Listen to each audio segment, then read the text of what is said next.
The blood on Ryder Easton's knuckles had long since dried by the time he rode into Monticello, Utah, but the memory of why it was there burned as fresh as the day he had earned it.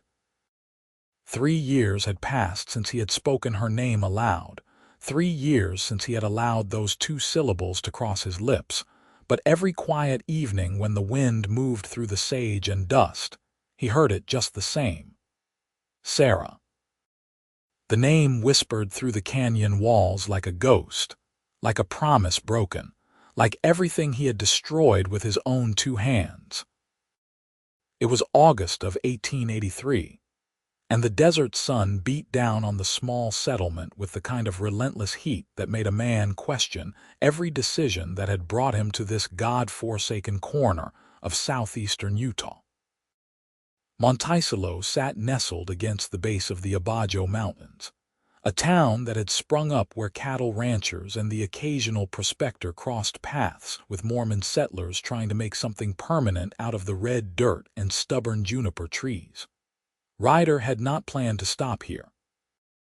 He had not planned to stop anywhere for longer than it took to water his horse and resupply.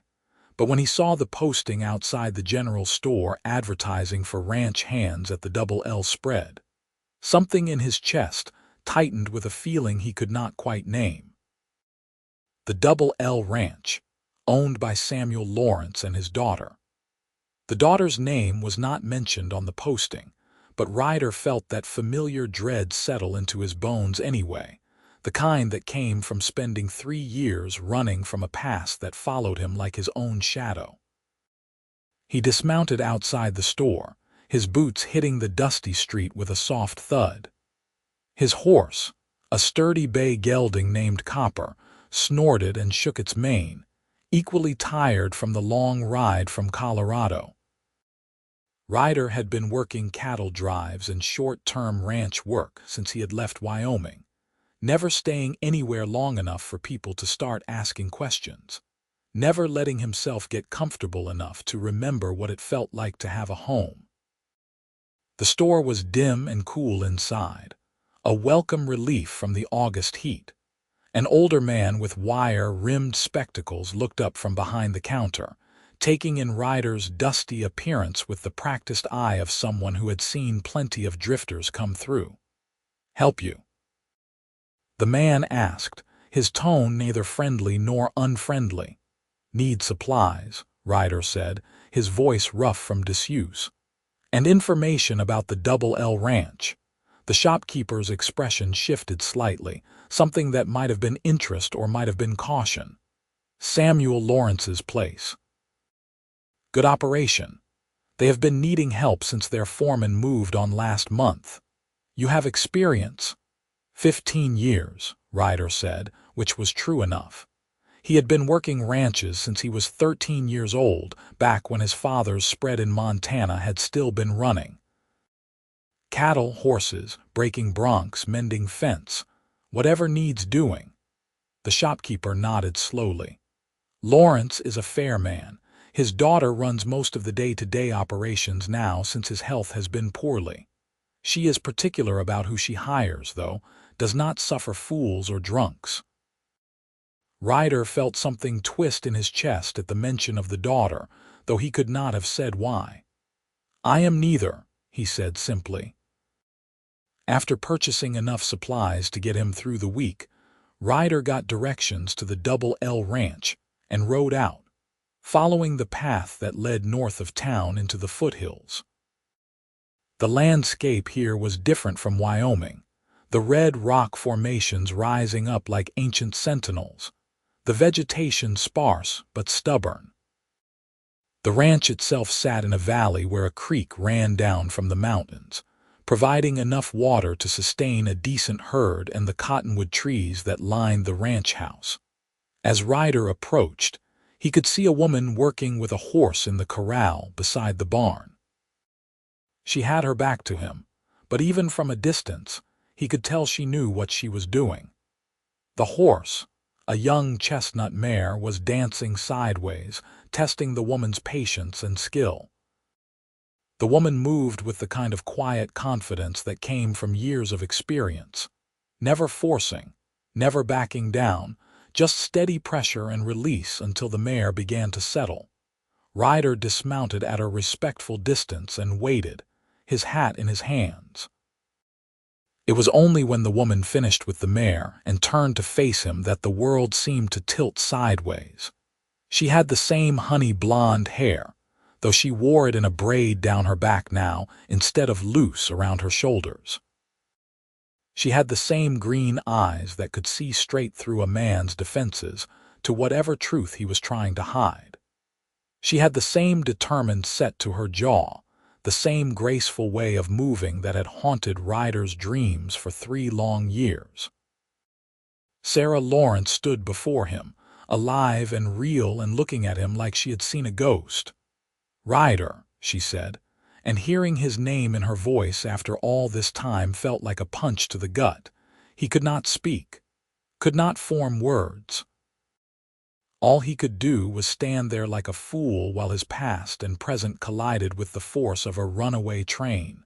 Sarah's face went through several emotions in quick succession: shock, pain, anger, and finally something that settled into a hard, controlled neutrality. "What are you doing here?" "I did not know," Ryder managed to get out, his voice hoarse. "The posting. It just said the Double L Ranch. I did not know it was yours." "My father's," she corrected, though there was no warmth in the clarification. "I run it, but it is his name on the deed." They stood there in the afternoon sun, 3 years of silence stretching between them like barbed wire. Ryder could see the way Sarah's hands clenched at her sides, could see the tension in her shoulders, and he hated himself for being the cause of it. "I can go," he said quietly. "I should not have come." "You are here about the job?" Sarah asked, her voice carefully controlled. "I was, but I will ride on. I am sorry, Sarah. I did not mean to." "Can you still work cattle?" she interrupted, her eyes fixed somewhere past his shoulder. Ryder blinked. "Yes." "Can you fix fence?" "Yes." "Are you still drinking yourself to death?" The question hit like a slap, but Ryder supposed he deserved it. "No, I stopped 2 years ago." Sarah's eyes finally met his, searching for the lie. Whatever she saw in his face must have satisfied her, because she gave a short nod. "We need the help. Roundup starts in 3 weeks, and I am short 2 men. Pay is $30 a month plus room and board. Bunkhouse is behind the barn. You work hard, you keep your head down, and you do not cause trouble. Can you do that, Sarah? Can you do that?" she repeated, her voice hard. "Yes." "Then you start tomorrow. 5 in the morning, do not be late." She turned and walked back toward the barn without another word, leaving Ryder standing in the dust with Copper's reins in his hands and his heart hammering in his chest. He had spent 3 years trying to outrun what he had done, and somehow he had ended up right back where it had all begun, face to face with the woman whose name he had forbidden himself to speak but whose memory he carried like a brand on his soul. The bunkhouse was a long, low building with bunks for 8 men, though only 3 were currently occupied. Ryder met his fellow ranch hands that evening. Tom, a weathered man in his 50s who had been with the Double L for 5 years. Miguel, a young Mexican hand with quick hands and a quicker smile. And Charlie, a lanky kid barely 20 who looked at Ryder with the kind of suspicion reserved for strangers who might upset the established order. None of them asked many questions, which suited Ryder just fine. He stowed his gear, tended to Copper, and lay awake on his bunk long into the night, listening to the sounds of the other men's breathing and the distant call of coyotes in the hills. He thought about the first time he had seen Sarah, 5 years ago in Wyoming when her father had brought her to a neighboring ranch for a horse auction. She had been 20 years old then, already confident and capable, helping her father evaluate the stock with an expert eye. Ryder had been working as a foreman for the Double Bar Ranch, trying to build something resembling a stable life after years of drifting following his own father's death. He had fallen for her the way a man falls off a cliff, sudden, complete, and without any hope of stopping himself. She had been beautiful, yes, but it was more than that. She had been smart and funny and unafraid to speak her mind. She had seen something in him worth believing in, even when he could not see it himself. They had courted for 6 months before he had asked her to marry him, standing under the stars on a summer night with his heart in his throat and her hand in his. She had said yes without hesitation, and for a brief, shining moment, Ryder had believed that he could have the life he had always wanted. A good woman, honest work, maybe children someday, a future that stretched out bright and full of promise. Then his demons had caught up with him. The drinking had started as a way to quiet the nightmares, the memories of watching his father drink himself to death, the fear that he was destined to follow the same path. But whiskey had a way of making everything worse, not better. He had become unreliable, missing work, showing up with liquor on his breath. He had become mean when he drank, saying things he did not mean, pushing Sarah away even as she tried to help him. The night everything fell apart, he had gotten into a fight with another ranch hand over something he could not even remember now. He had come home with bloodied knuckles and rage in his veins, and Sarah had finally had enough. She had looked at him with tears in her eyes and told him she could not marry a man who would not fight for himself, who would not choose her over the bottle. He had left that same night, too proud and too ashamed to stay, too broken to believe he could ever be the man she deserved. He had not said goodbye. He had not said her name. He had just ridden away into the darkness and kept riding for 3 years, carrying the weight of his failure like stones in his saddlebags. Now, by some cruel twist of fate, he was here, working on her ranch, trying to figure out how to exist in the same space as the woman he had loved and lost through his own stupidity. The first week was hell. Ryder worked harder than he had ever worked in his life, pushing himself from before dawn until well after dark, trying to prove something he could not quite articulate. Sarah treated him with cool professionalism, giving orders and checking his work with the same detached efficiency she showed the other hands. She never called him by his name if she could avoid it, always referring to him as "you" or "the new man" when speaking to the others. But Ryder caught her watching him sometimes, when she thought he was not looking. He would glance up from mending a fence or working with a horse and find her gaze on him, her expression unreadable, before she quickly looked away. He learned that her father, Samuel, was indeed in poor health, his heart weakened by years of hard work and high altitude. The old man stayed mostly in the ranch house, handling the books and the business side of the operation while Sarah managed everything else. She was up before everyone else and in bed long after, working herself to exhaustion to keep the ranch running. It was Miguel who finally broke the ice, or at least tried to. One evening after supper, as the men sat outside the bunkhouse enjoying the brief coolness that came after sunset, the young Mexican hand turned to Ryder with an appraising look. "You know the boss lady from before," he said. It was not quite a question. Ryder considered denying it, then decided there was no point. In a place this small, the truth always came out eventually. "Yes, from Wyoming." "Yes," Miguel nodded thoughtfully. "She is a good woman, fair, works harder than any 2 men I know." "I know," Ryder said quietly. "She does not talk about her past much," Miguel continued.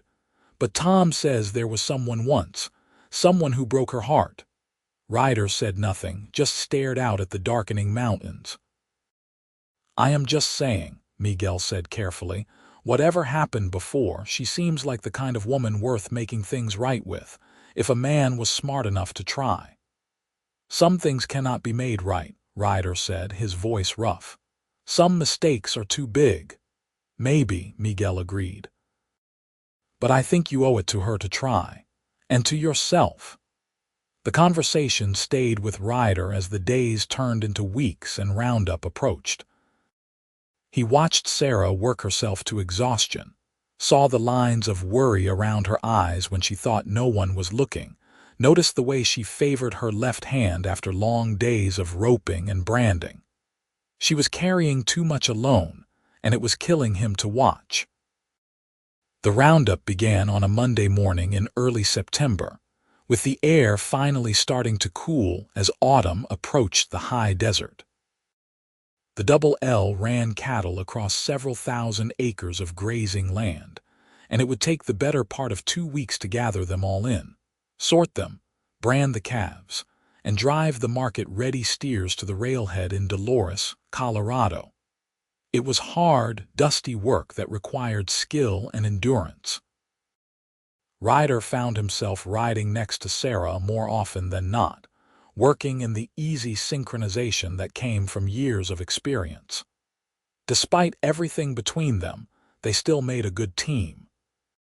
He could anticipate her movements, and she could read his signals, and together they could cut a steer out of a herd or rope a calf for branding with the kind of efficiency that made the work go faster. But they still did not talk, not beyond what was necessary for the work. It was on the 4th day of roundup that everything changed. They were working a canyon about 8 miles from the main ranch, trying to flush out the cattle that liked to hide in the brush along the creek. The walls rose steep and red on either side, and the afternoon sun beat down with relentless intensity. Ryder was working the high side, guiding his horse carefully along a narrow trail when he heard Sarah shout. He looked down to see her horse rear suddenly, spooked by a rattlesnake that had been sunning itself on a rock. Sarah, taken by surprise, lost her seat and fell backward, hitting the ground hard. Ryder was off Copper and running before he even thought about it, sliding down the steep slope with his heart in his throat. Sarah's horse had bolted, and she was lying still, too still, on the rocky ground. Sarah. Her name tore out of him, the first time he had said it aloud in 3 years, and it felt like breaking a dam. "Sarah, can you hear me?" She groaned and tried to sit up, but Ryder put a gentle hand on her shoulder. "Do not move yet. You hit your head." "I am fine," she muttered, but her voice was weak and there was already a nasty bruise forming on her temple where she had struck a rock. "You are not fine," Ryder said, his hands carefully checking her over for broken bones. "Can you wiggle your fingers, your toes?" She did, wincing. "Everything works. Just had the wind knocked out of me." "You could have broken your neck," Ryder said, and the fear in his voice was raw and undisguised. "You could have died." Sarah's eyes focused on his face and something in her expression softened. "But I did not." "Let me get you back to the house," Ryder said. "You need to rest. We have cattle to gather. The cattle can wait. You are hurt." "Ryder, please," he said, and the word came out broken. "Please, Sarah, let me take care of you just this once." She looked at him for a long moment, and he could see the war happening behind her eyes. Pride versus pain, anger versus something that might have been longing. Finally, she nodded. Ryder whistled for Copper, who came trotting over obediently. He helped Sarah to her feet, supporting her weight when she swayed, and then lifted her carefully into the saddle before swinging up behind her. She stiffened at the contact, but she did not pull away. The ride back to the ranch house took almost an hour, and Ryder was acutely aware of every point where their bodies touched, of the way Sarah felt in his arms, of the scent of her hair and the warmth of her back against his chest. It was torture and comfort all at once. By the time they reached the house, Sarah had dozed off against him, her head resting on his shoulder. Ryder carried her inside where Samuel met them with alarm in his eyes. "What happened?" the old man demanded. "Horse spooked. She took a fall," Ryder explained. "Hit her head pretty hard. She needs rest." Samuel nodded, his weathered face creased with worry. "Take her to her room." Upstairs, second door on the left. Ryder carried Sarah up the narrow staircase and into a simple bedroom with white curtains and a patchwork quilt on the bed. He laid her down gently, removing her boots and covering her with a blanket. Her eyes fluttered open, looking up at him with an expression he could not quite read. "Thank you," she whispered. "I will always come when you call," Ryder said quietly, "even if you do not want me to." He turned to leave, but her hand caught his wrist. "Stay, just for a minute." So he sat on the edge of the bed, her hand still holding his wrist, and they looked at each other in the fading afternoon light. "Why did you come back?" Sarah asked finally, her voice soft. "I did not know you were here," Ryder said honestly, "but maybe some part of me was always trying to find my way back to you." "You left," she said, and there was pain in her voice. "You just left, Ryder. No goodbye, no explanation. You broke my heart and then you disappeared." "I know," he said, his throat tight. "I know, and I am sorry. I have been sorry every day for 3 years. I was a coward and a fool, and I hurt the one person who ever believed I could be better than I was." "Why?" she asked, tears beginning to slide down her cheeks. "Why did you choose the whiskey over me?" "I did not choose it," Ryder said, his own eyes burning. "I was drowning, Sarah. I was so afraid of turning into my father, of failing you, of not being good enough, that I sabotaged everything good in my life before it could be taken from me. I pushed you away because I thought it would hurt less than watching you leave when you finally realized I was not worth staying for." "That was my choice to make," Sarah said fiercely. "Not yours." "You are right," Ryder agreed. "You are absolutely right. I stole that choice from you, and I will regret it for the rest of my life." Sarah was quiet for a long moment, studying his face. "Are you still drinking?" "No. I stopped 2 years ago cold. I woke up in a jail cell in Santa Fe with no memory of how I got there and blood on my hands that was not mine. I looked at myself and saw my father, and I knew that if I did not stop, I would end up dead in a gutter somewhere. So I stopped. It was the hardest thing I have ever done, but I stopped." "Good," Sarah said simply. They sat in silence for a while longer, her hand still holding his wrist, his thumb unconsciously stroking the back of her hand. "I did not think I would ever see you again," Sarah finally said. "I tried to hate you. For a long time I did hate you. But then the anger faded, and all that was left was missing you. Missing the man you were before the drinking, missing the future we were supposed to have."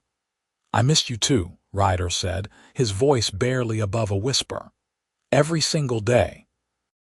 Your name was the only prayer I knew, but I could not bring myself to say it out loud because it hurt too much." "Say it now," Sarah said, her green eyes locked on his. "Sarah," Ryder breathed, and it felt like coming home. "Sarah, Sarah, Sarah."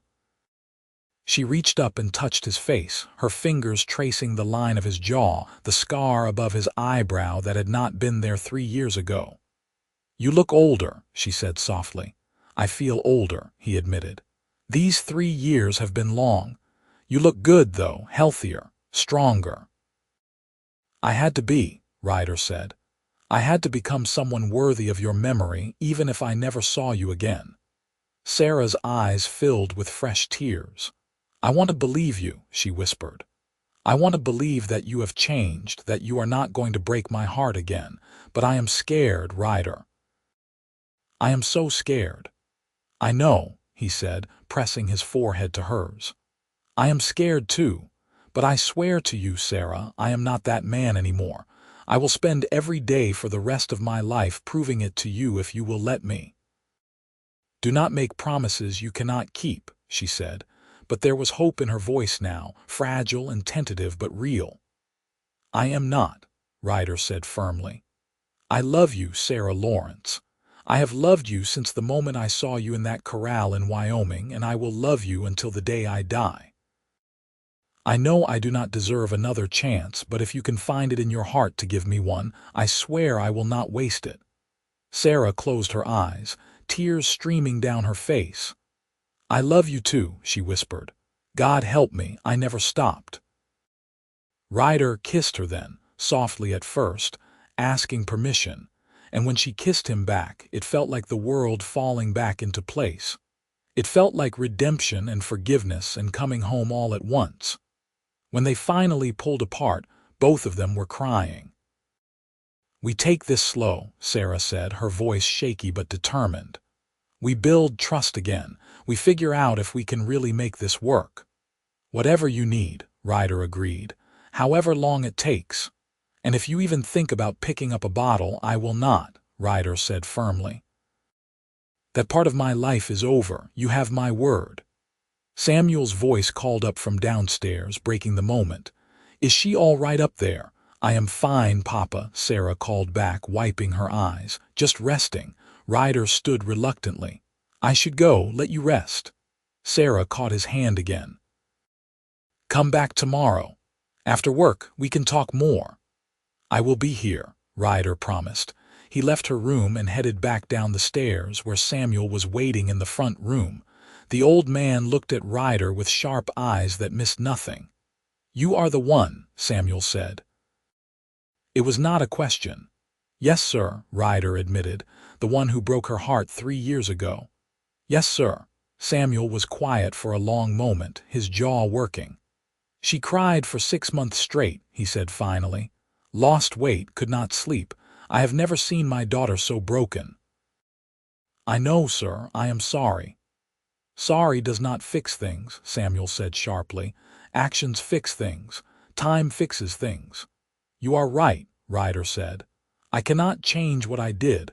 All I can do is try to be the man she deserves from this day forward. Samuel studied him carefully. You look different from the last time I saw you, steadier. I am sober now, 2 years. Good, keep it that way. Samuel moved toward the kitchen, then paused. She is my only child, Ryder. She is everything to me. If you hurt her again, there is not a place far enough for you to run. Understood, sir. But, Samuel continued, and his voice softened slightly, she loves you. I can see it in her eyes even when she is trying to hide it. So if you are serious about making things right, you have my cautious blessing. Do not make me regret it. I will not, sir. You have my word. Over the following weeks, Ryder and Sarah began the slow, careful process of rebuilding what had been broken. They talked, long conversations in the evening after work where they shared what the past 3 years had been like, where they had gone, what they had learned. Sarah told him about taking over the ranch when her father's health declined, about the challenges of being a woman running a cattle operation in a world that did not always take her seriously, about the loneliness of going to bed every night knowing the man she loved was out there somewhere, but beyond her reach.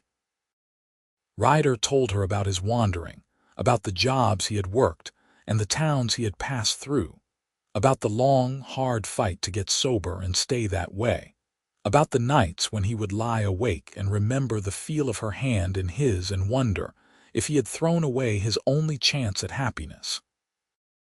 They worked together during the day, and slowly the easy partnership they had once shared began to return. Ryder proved himself to be exactly what the ranch needed: skilled, hardworking, reliable. He took on extra tasks without being asked, helped Miguel and Charlie learn new skills, and earned the respect of the other hands through steady competence, rather than bravado. Sarah, for her part, began to relax around him, her smiles coming more freely, her laughter returning to the ranch for the first time in years.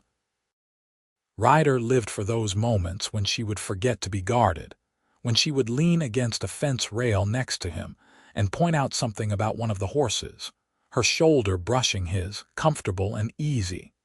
It was not all smooth sailing. There were moments when old hurts surfaced, when Sarah would pull back, afraid to trust too much too fast. There were times when Ryder would catch her watching him with worry in her eyes, as if waiting for him to fail, to prove that he had not really changed. But they worked through it, talking honestly even when it was hard, being patient with each other's fears and insecurities.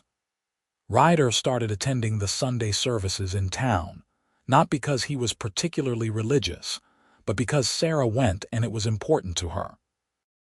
He made friends with the other ranchers in the area, building connections and proving that he was putting down roots, that he was here to stay. One evening in late October, as the aspens on the mountainside turned gold and the air took on the crisp bite of approaching winter, Ryder and Sarah were sitting on the porch of the ranch house, watching the sunset paint the red rocks in shades of orange and purple. Samuel had already gone to bed, his health improving slowly but steadily under the care of the doctor from Monticello. "You remember the first time we watched a sunset together?" Sarah asked, her hand resting on the porch rail near his. "Wyoming," Ryder said. "Behind the horse barn at your father's old ranch. You were wearing a blue dress, and I thought you were the most beautiful thing I had ever seen." Sarah smiled. "You were so nervous, you could barely string 2 words together." "You terrified me," Ryder admitted. "You still do sometimes." "Why?" "Because you matter so much. Because I have already lost you once, and I do not think I could survive losing you again." Sarah turned to face him fully, her green eyes serious in the fading light. "You are not going to lose me, Ryder, not unless you choose to leave." "I am never leaving," Ryder said firmly. "This is where I belong with you." Sarah reached out and took his hand, lacing her fingers through his. "I have been thinking," she said carefully, "about the future, about what happens next." Ryder's heart began to pound, but he kept his voice steady. "And I think we should get married," Sarah said simply. Ryder stared at her, hardly daring to believe what he had heard. "What?" "I know we said we would take things slow, and we have. It has been almost 3 months since you came back. I have watched you, Ryder. I have seen how hard you work, how you have stayed true to your word about the drinking, how you treat my father and the ranch hands and the animals. I have seen the man you have become, and he is exactly the man I always knew you could be." "Sarah, let me finish," she said, squeezing his hand. "I love you. I have always loved you, and I do not want to waste any more time being afraid. Life is too short and too uncertain. My mother died when I was 12, and my father could go at any time with his heart the way it is. We are not promised tomorrow, so I want to spend every today that I can as your wife." Ryder pulled her into his arms, holding her tight against his chest. "Yes," he said hoarsely. "Yes, 1,000 times yes, I will marry you tomorrow if you want." Sarah laughed, the sound muffled against his shirt. "Let us at least wait until we can get the preacher here and maybe a few witnesses. Then we do it right," Ryder said, pulling back to look at her face. "A proper wedding, with your father there to give you away and all our friends to celebrate with us." "You are sure?" Sarah asked, searching his eyes. "I have never been more sure of anything in my life," Ryder said. "I am going to spend the rest of my life making you happy, Sarah Lawrence." "That is a promise." They were married on a Sunday afternoon in mid-November, in the small church in Monticello, with the whole town in attendance. Sarah wore a simple white dress that had belonged to her mother, and Ryder wore the best suit he had ever owned, purchased with his saved wages and tailored to fit by the seamstress in town. Samuel gave Sarah away with tears in his eyes and a proud smile on his face, and the preacher pronounced them husband and wife, as the sun streamed through the windows and painted everything in gold. The reception was held at the ranch, with tables set up in the yard and food contributed by all their neighbors. There was fiddle music and dancing, and Ryder held Sarah in his arms and spun her around under the stars, thinking that he had never been so happy in his entire life. As the party wound down and the guests began to head home, Ryder and Sarah stood together in the doorway of the ranch house, watching the last wagons disappear down the road. "Happy?" Ryder asked, his arm around her waist. "Incredibly," Sarah said, leaning her head on his shoulder. You. More than I have any right to be, Ryder admitted. You have every right, Sarah said firmly. You earned this, Ryder. We both did. They spent their wedding night in Sarah's room, which was now their room, and Ryder held his wife and marveled at the strange, winding path that had brought him back to her. 3 years ago, he had ridden away from everything good in his life, certain that he was doing the right thing, that Sarah would be better off without him. Now he knew that had been the coward's choice, the easy choice. The hard choice, the brave choice, was staying and fighting for what mattered, working every day to be the man worthy of the woman sleeping peacefully in his arms. Winter settled over Monticello with snow in the high country and cold winds that whistled down from the mountains. The ranch work continued, though it shifted to winter tasks, maintaining equipment, caring for the livestock, cutting wood for the fires. Ryder and Sarah settled into married life with the same easy partnership they had always shared when it came to ranch work, but now with the added intimacy of sharing a bed and a life. Samuel's health improved enough that he could take short walks around the property, and he delighted in teaching Ryder the finer points of the ranch's business operations. The old man had no sons, and it was clear he was grooming Ryder to eventually take over the Double L when the time came. One evening in February, as they sat by the fire in the front room, Sarah turned to Ryder with a particular expression on her face. "What is it?" Ryder asked, setting down the ledger he had been reviewing. "I have news," Sarah said, a smile playing at the corners of her mouth. Ryder's heart skipped. "Good news. Very good news," she confirmed. "We are going to have a baby." Ryder felt the world stop spinning for a moment, then start up again twice as fast. "A baby?" "Yes, you fool," Sarah said, laughing. "A baby. Due sometime in late August, the doctor thinks." Ryder crossed the room in 2 strides and pulled her into his arms, kissing her soundly. "A baby," he repeated, wonder in his voice. "We are going to have a baby." "You are happy?" Sarah asked, though she could clearly see the answer on his face. "Happy does not even begin to cover it," Ryder said. "Terrified, grateful, overwhelmed, but mostly just incredibly happy." Samuel came into the room, took one look at their faces, and broke into a broad grin. "A grandchild," he said. "Well, it is about time." The pregnancy progressed smoothly through the spring and summer, with Sarah remaining active on the ranch far longer than Ryder was comfortable with. But he had learned that arguing with his wife was generally a losing proposition. She knew her own limits and was stubborn enough to push right up against them.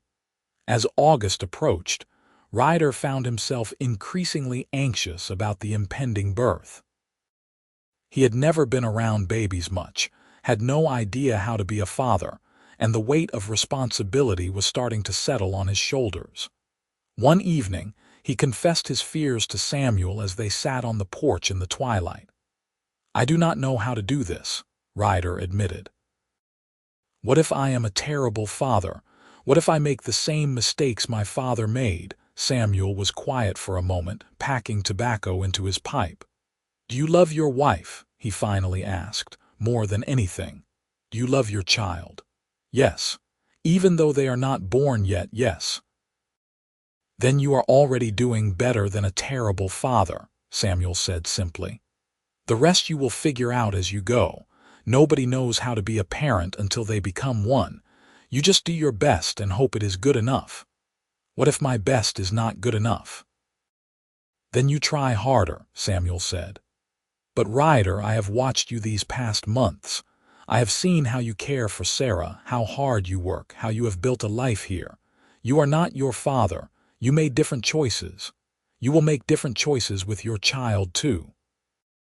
The words settled something in Ryder's chest, easing the tight knot of anxiety. Sarah gave birth to a daughter on the 28th of August. In the bedroom upstairs with the midwife from town and Ryder pacing anxiously in the hallway outside. When the baby's cry finally pierced the air, Ryder felt his knees go weak with relief. The midwife opened the door and smiled at him. "You have a daughter, Mr. Easton. Mother and baby are both doing fine."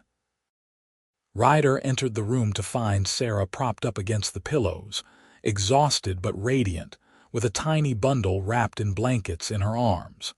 She looked up at him with tears streaming down her face. "Come meet your daughter," she said softly. Ryder approached carefully, as if afraid he might break something, and looked down at the tiny face peeking out from the blankets.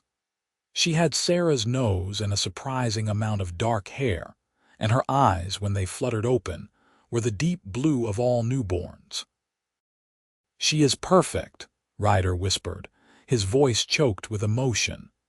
"Would you like to hold her?" Sarah asked. Ryder had never held anything so small or so precious in his life. The baby fit perfectly in the crook of his arm, her tiny hand wrapping around his finger with surprising strength. He looked down at his daughter and felt something shift fundamentally in his chest, a love so fierce and immediate that it took his breath away. "What should we name her?" Sarah asked. They had discussed names throughout the pregnancy, but had never quite settled on one.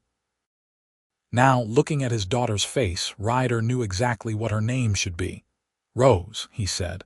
"Rose Ann Easton." Sarah smiled. "After your mother." "She would have loved you," Ryder said, his eyes still on the baby, "and she would have adored this little one." "Rose it is," Sarah agreed. Samuel met his granddaughter that evening, and the old man's eyes filled with tears as he held the baby carefully, marveling at her tiny fingers and toes. "She looks like her mother," he said. "Thank God for that." The first months of Rose's life were a blur of sleepless nights and steep learning curves, but Ryder took to fatherhood with the same dedication he brought to everything else. He changed diapers and walked the floor with a fussy baby at 2 in the morning and marveled at every small milestone. Her first smile, the first time she rolled over, the day she laughed out loud at something Copper the horse did. Life on the ranch continued, the seasons turning from fall to winter to spring again. Rose grew into a happy, healthy baby who loved being outside and watching the horses. Ryder would carry her around in a sling while he worked, narrating everything he was doing, and she would gurgle and coo as if she understood every word. One quiet evening in May, when Rose was almost 9 months old, Ryder and Sarah sat on the porch watching their daughter play with a set of wooden blocks that Miguel had carved for her. The sun was setting behind the mountains, painting the sky in shades of pink and gold, and the evening wind carried the scent of sage and distant rain. "You ever think about how close we came to missing all this?" Sarah asked quietly. Ryder pulled her closer against his side. "Every day," he admitted. "Every single day I wake up next to you, I thank God for the twist of fate that brought me to Monticello." "It was not fate," Sarah said. "It was choice. You chose to stop drinking. You chose to come here looking for work.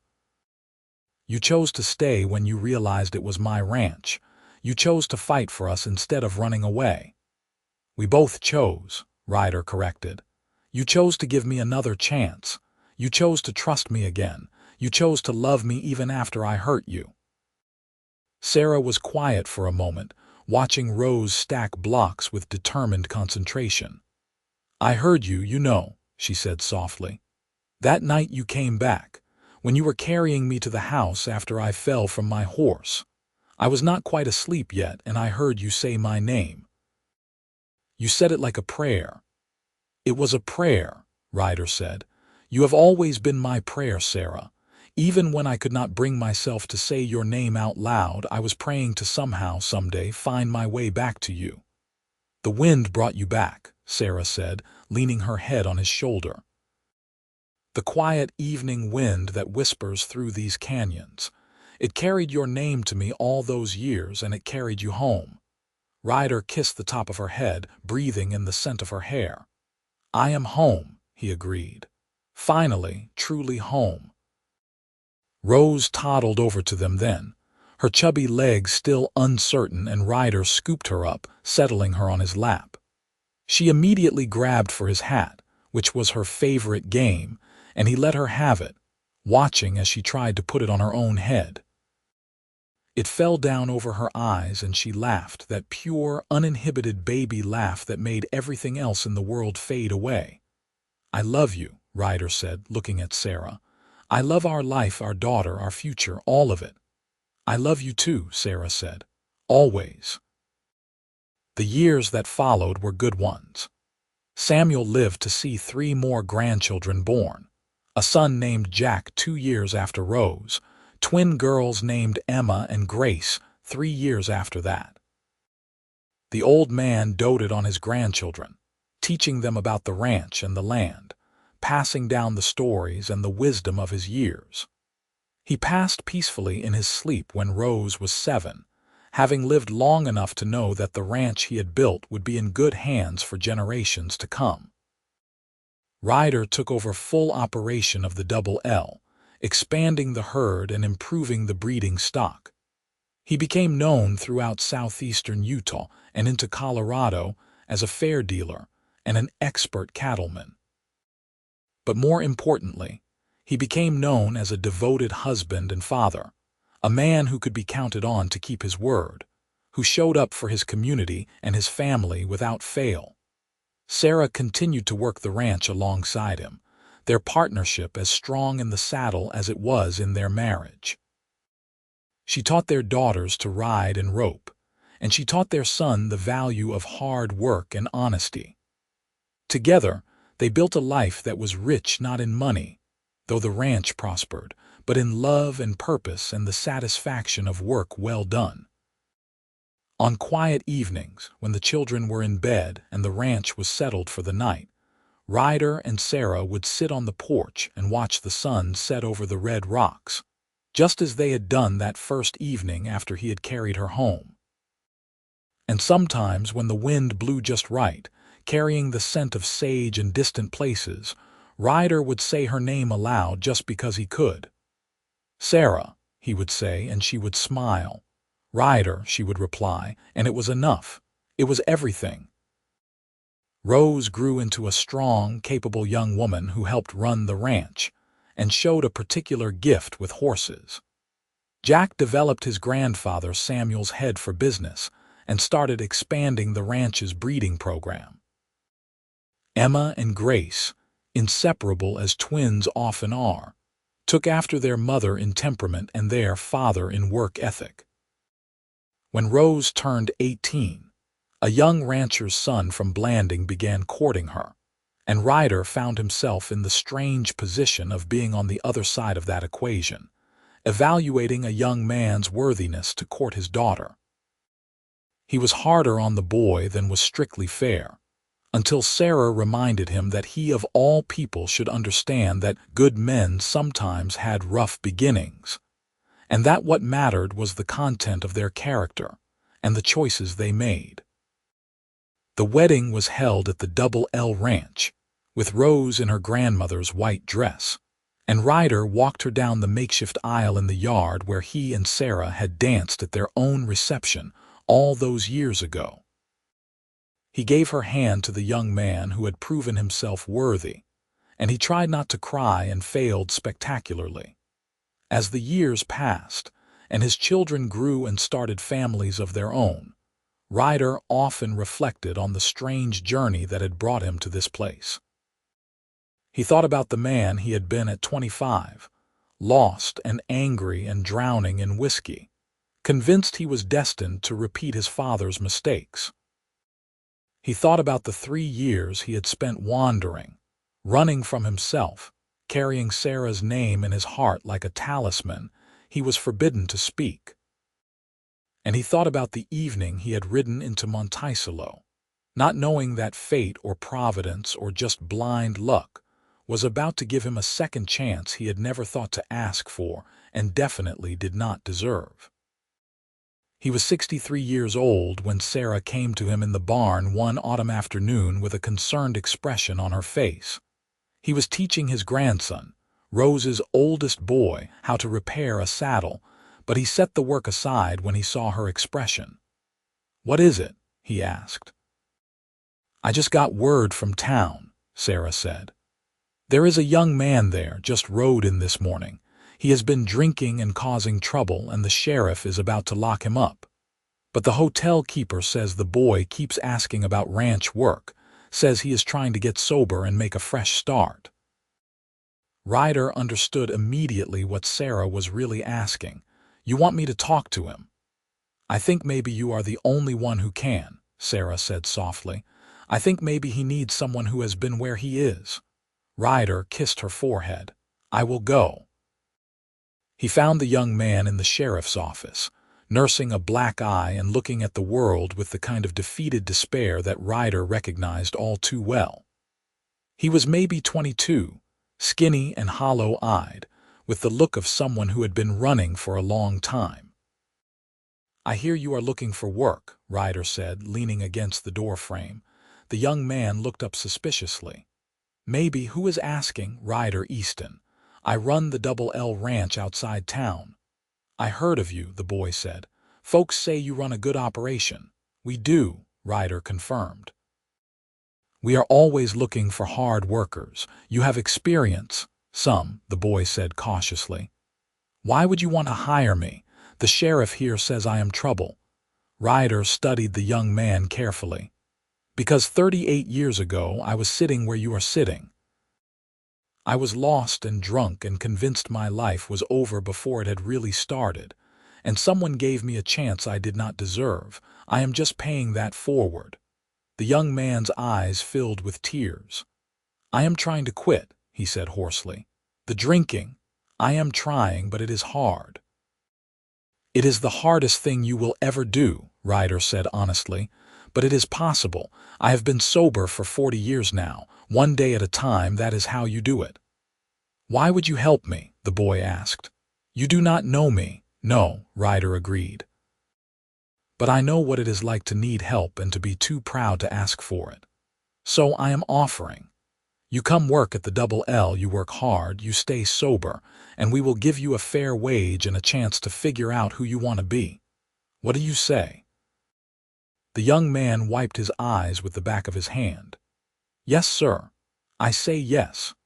Ryder paid the fine to the sheriff and took the boy back to the ranch. Over the following months, he watched the young man slowly find his footing, just as he himself had done all those years ago. He taught him about cattle and horses and hard work. And more importantly, he taught him about second chances and the power of choosing differently. Sarah watched Ryder mentor the young ranch hand with a knowing smile.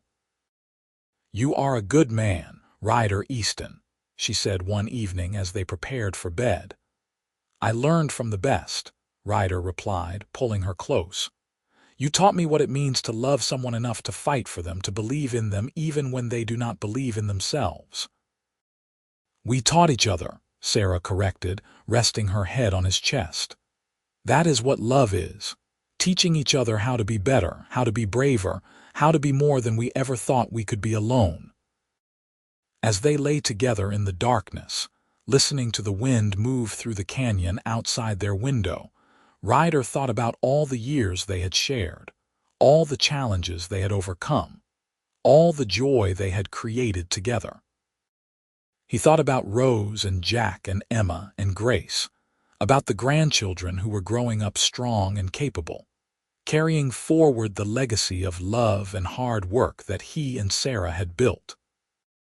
And he thought about the power of a name spoken aloud after 3 years of silence, carried on the quiet evening wind, bringing him home. "Sarah," he whispered into the darkness. "Ryder," she whispered back. And in that exchange, in those two names spoken with love and history and absolute trust, was everything that mattered. Redemption and forgiveness, second chances and new beginnings, the promise of tomorrow built on the foundation of yesterday's hard-won wisdom. The ranch continued to thrive as the 20th century approached. The railroad had made it easier to get cattle to market, and new technologies were slowly making their way into ranching operations. But at its heart, the Double L remained what it had always been. A family operation built on hard work, integrity, and the kind of love that could weather any storm. When Ryder was 68 and Sarah 66, they celebrated their 42nd wedding anniversary with all their children and grandchildren gathered at the ranch.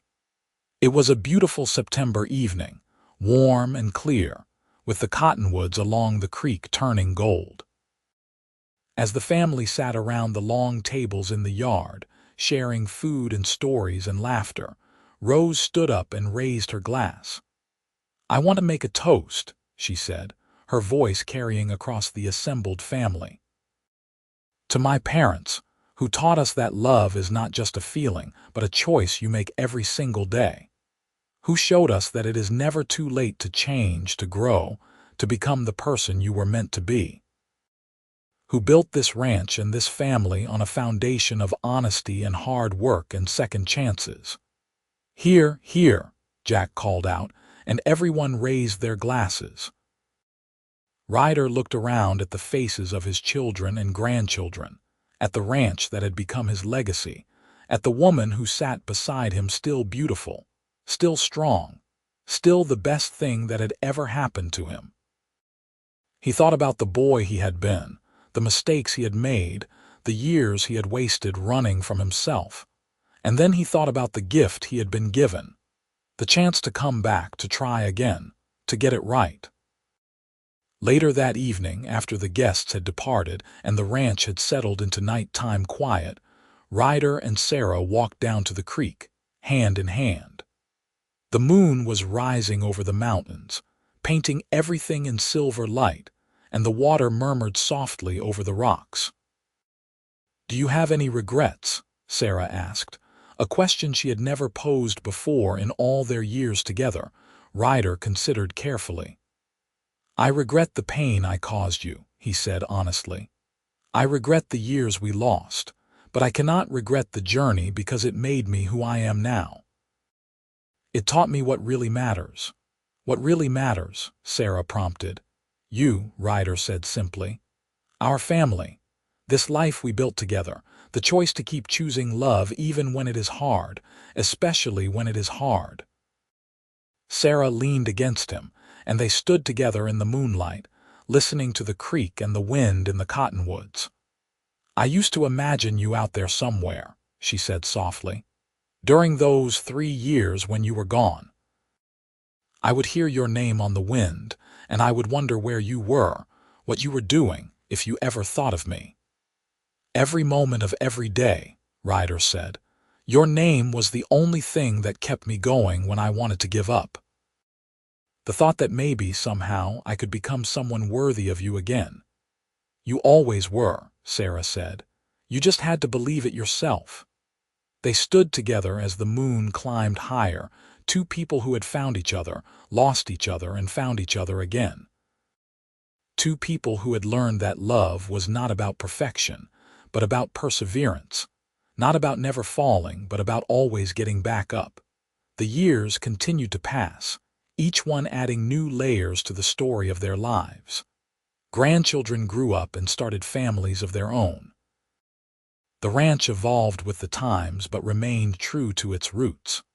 And through it all, Ryder and Sarah remained partners in every sense of the word, facing each challenge together, celebrating each victory together, growing old together with grace and gratitude.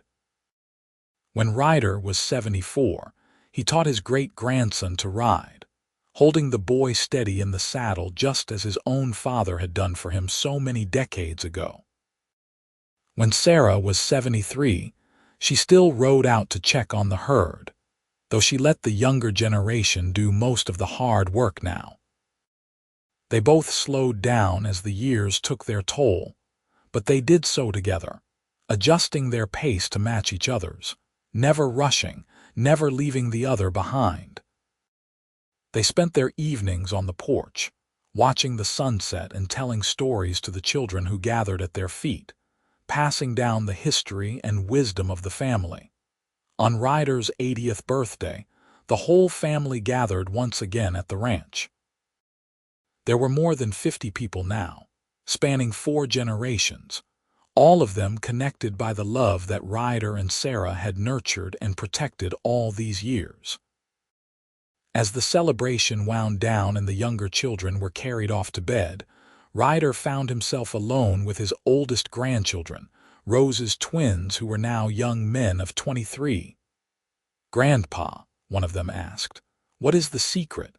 How did you and Grandma make it work for so long?" Ryder thought about all the years, all the challenges, all the moments of joy and sorrow and everything in between. "There is no secret," he said finally, "just a commitment. We decided that we were in this together for better or worse, and we meant it.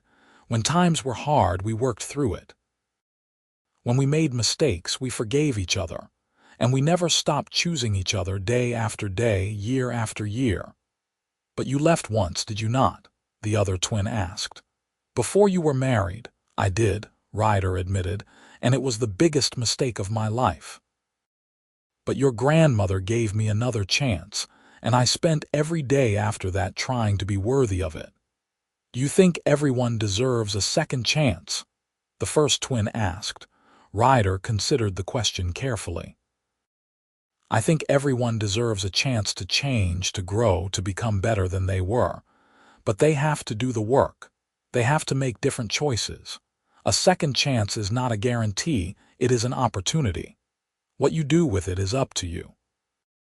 The twins nodded thoughtfully, and Ryder could see them processing his words, applying them to their own lives and choices.